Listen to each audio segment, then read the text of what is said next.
मन की शक्तियां इधर उधर बिखरी हुई प्रकाश की किरणों के समान है। जब उन्हें केंद्रीभूत किया जाता है तब वे सब कुछ आलोकित कर देती हैं। यही ज्ञान का हमारा एकमात्र उपाय है।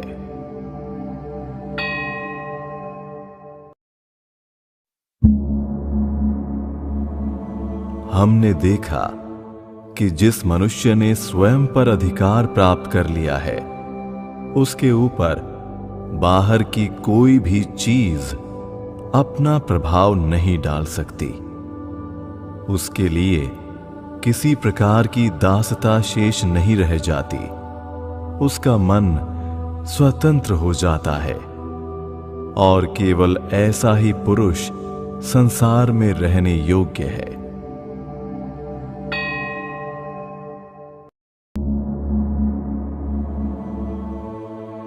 अनियंत्रित और अनिर्दिष्ट मन हमें सदैव उत्तरोत्तर नीचे की ओर घसीटता रहेगा, हमें चींथ डालेगा, हमें मार डालेगा।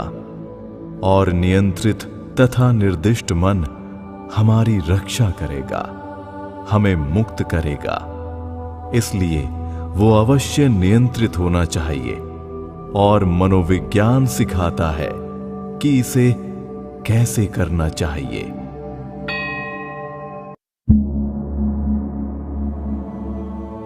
हम अभी जो कुछ हैं वो सब अपने चिंतन का ही फल है। इसलिए तुम क्या चिंतन करते हो, इस विषय में विशेष ध्यान रखो। शब्द तो गौण वस्तु है, चिंतन ही बहुकाल स्थायी है और उसकी गति भी बहुदूर व्यापी है। हम जो कुछ चिंतन करते हैं उसमें हमारे चरित्र की छाप लग जाती है। इस कारण साधु पुरुषों की हंसी या गाली में भी उनके हृदय का प्रेम और पवित्रता रहती है और उससे हमारा कल्याण ही होता है।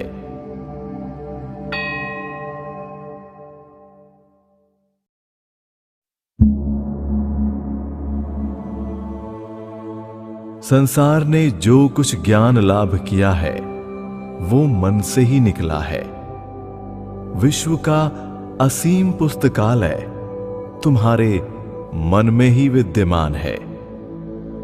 बाह्य जगत तो तुम्हें अपने मन के अध्ययन में लगाने के लिए उद्दीपन तथा अवसर मात्र है, परंतु सारे समय तुम्हारे अध्ययन का विषय तुम्हारा मन ही रहता है। सेब के गिरने से न्यूटन को उद्दीपक प्रदान किया और उसने अपने मन का अध्ययन किया। उसने अपने मन में पूर्व से स्थित विचार श्रृंखला की कड़ियों को एक बार फिर से विन्यस्त किया तथा एक नई कड़ी का आविष्कार किया। उसी को हम गुरुत्वाकर्षण का नियम कहते हैं। ये ना तो सेब में था और ना पृथ्वी के केंद्र में स्थित किसी अन्य वस्तु में।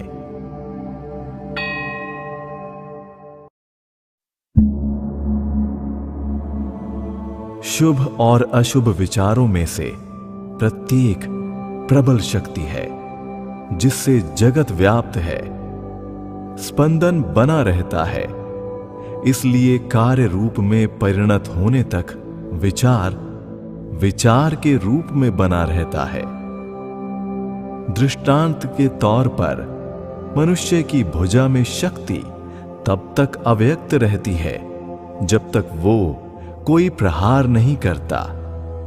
तब वो शक्ति को क्रियाशीलता के रूप में परिणत करता है। हम शुभ और अशुभ विचारों के उत्तराधिकारी हैं। यदि हम अपने को निर्मल बना लें और शुभ विचारों का निमित्त बना लें तो ये हम में प्रवेश करेंगे। पवित्र आत्मा व्यक्ति अशुभ विचारों को ग्रहण नहीं कर सकता।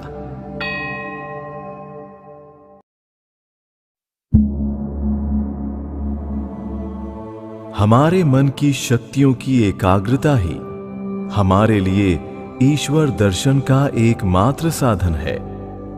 यदि तुम एक आत्मा को, अपनी आत्मा को जान सको तो तुम भूत, भविष्यत, वर्तमान सभी आत्माओं को जान सकोगे। इच्छा शक्ति के द्वारा मन की एकाग्रता साधित होती है और विचार, भक्ति, प्राणायाम इत्यादि विभिन्न उपायों से ये इच्छा शक्ति उद्बुद्ध और वशीकृत हो सकती है। एकाग्र मन मानो एक प्रदीप है जिसके द्वारा आत्मा का स्वरूप स्पष्ट रूप से देखा जा सकता है।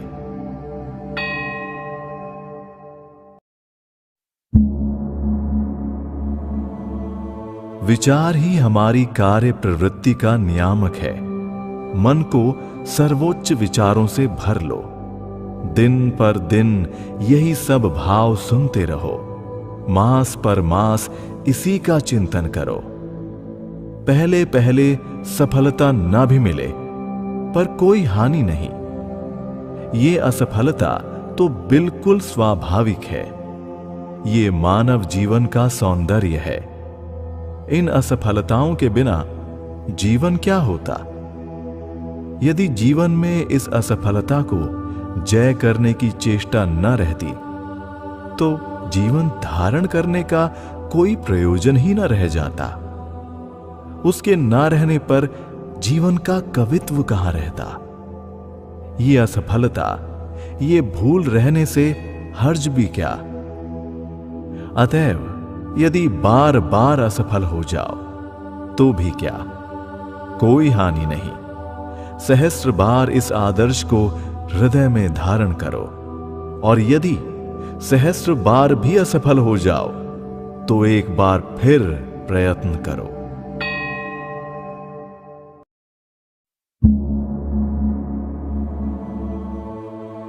जिस मनुष्य का मन उसके अधीन होगा, निश्चय ही वो दूसरों के मनों को भी अपने अधीन कर सकेगा। यही कारण है कि पवित्रता तथा नैतिकता सदा धर्म के विषय रहे हैं।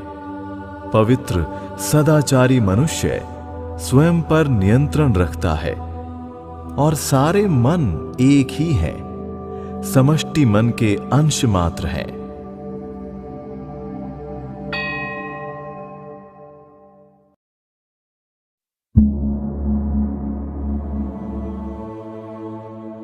मनुष्य अपनी विचार शक्ति का 90% अंश व्यर्थ नष्ट कर देता है और इसलिए वो निरंतर भारी भूलें करता रहता है। प्रशिक्षित मनुष्य अथवा मन कभी कोई भूल नहीं करता।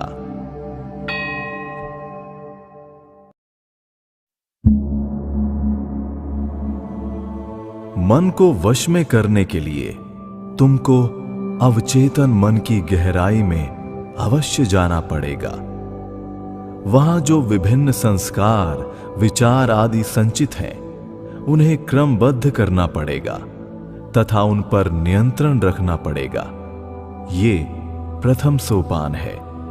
अवचेतन मन पर नियंत्रण से चेतन मन पर तुम्हारा नियंत्रण स्थापित हो जाएगा।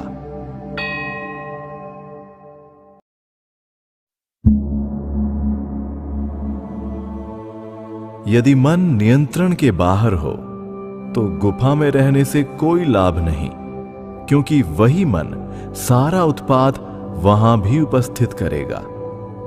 गुफा में हमें 20 शैतान मिलेंगे, क्योंकि सारे शैतान मन में विद्यमान है। यदि मन पर नियंत्रण हो तो हम जहां भी हों वहीं गुफा प्राप्त कर सकते हैं।